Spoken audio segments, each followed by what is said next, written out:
right, the big finish tonight. This may come as a shock to you, but Bill O'Reilly lives in his own version of reality. He has his own set of facts. Not many people do. And whenever anybody challenges his set of facts with actual facts, Bill O'Reilly, you know what he does? He gets really, really mad. Last night, O'Reilly called on conservative Monica Crowley, as well as Fox News' token liberal Alan Colmes, who's a good guy, to discuss the sequester. O'Reilly is convinced that President Obama has not offered a proposal to avoid the spending cuts. Alan Colmes attempted to correct O'Reilly's assertion, and that's when O'Reilly just lost it. He has to say, here are the programs that are going to go down.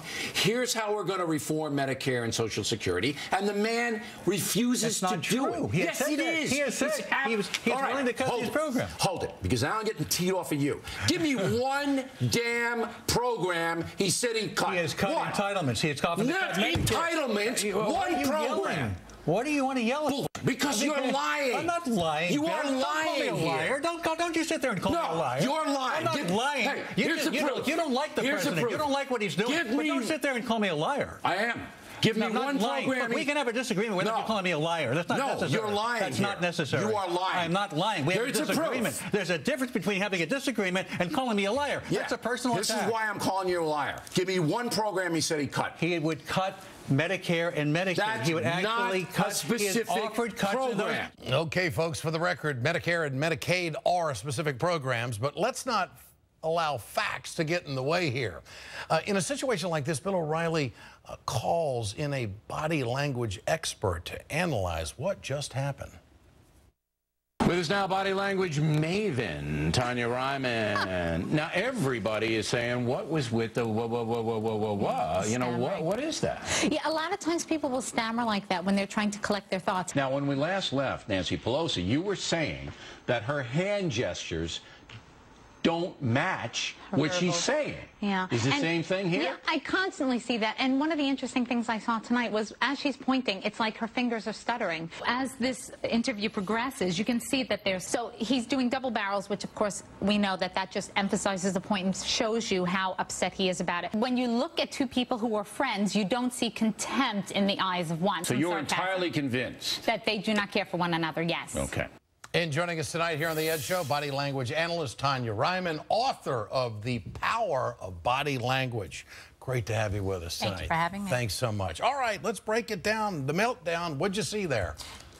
Bill was consistently who he is. He started off, he wasn't that angry, and then as the conversation continues, you notice the hand goes from a regular hand to a fist, and that's the first sign that anger is starting to build. But this is still frustration, and you know that because as he's speaking, his brows go up instead of going down. And so when the brows go up, it's to emphasize a point. When you truly get to the point of anger, the brows come down and you get a glare in the eye. So as the conversation progresses, you see his jaw starts to tense up, and then there's the inward lip roll, and that's really when you start to notice a change in the voice. And what happens is, because voice is so responsive to emotion, when we start to feel stress, we don't use our lung capacity properly, and that's when our voice changes and we start to hear the difference. So okay, a short time later, John Stossel called O'Reilly out for overreacting. Here it is.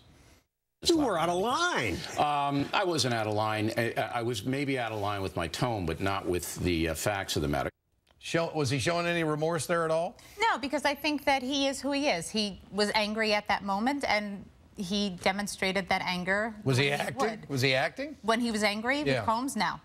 No, because it's a buildup, and that's what you're looking for. Was it a buildup? And we'll see a contrast when we get to the next clip. But no, he wasn't feigning. Okay, let's go to the O'Reilly archive here. This is an oldie and goldie. Here it is.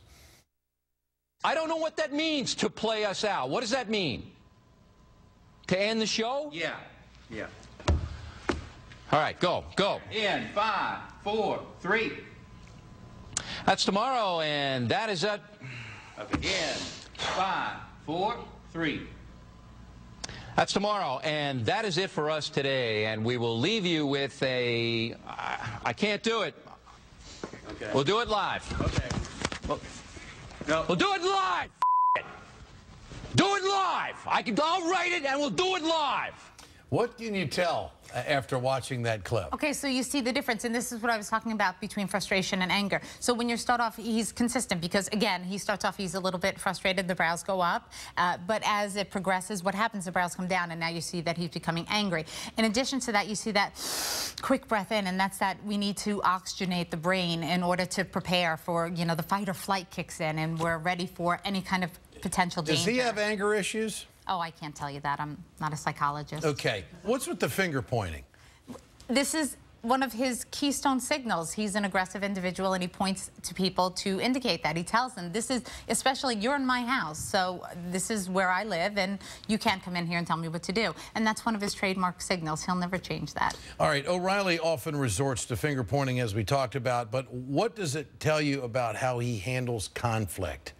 And I mean, he's a very domineering guy. It's a dominant personality trait. When people do that, they typically do it in a way to say that I'm the one who's in charge here. And that's why over the years we've seen that politicians have changed from like the finger point to a more kind of lighter point so that people don't feel offended. Because when someone points at you, there's an opportunity for you to feel offended. Doesn't mean you always will, no, but there's a chance. All right, Tonya Reiman, great to have you with us tonight. Thank you. Thanks so much for joining us here on The Ed Show. And that is The Ed Show. I'm Ed Schultz. The Rachel Maddow Show starts right now. Good evening, Rachel. I have never been more self-conscious about the way I talk and flap my hands around than after hearing you talk to the body language expert. I feel like I have to be a robot now. I'm doing everything wrong. I'm showing my cards. We are very normal. I feel good about that tonight. Yeah, I've never felt normal before, but I'm going to try really hard to be normal now, and we'll fail immediately, I'm sure. Thank you, my friend. That was great. Thank you, Rachel. Thanks. Thanks to you at home.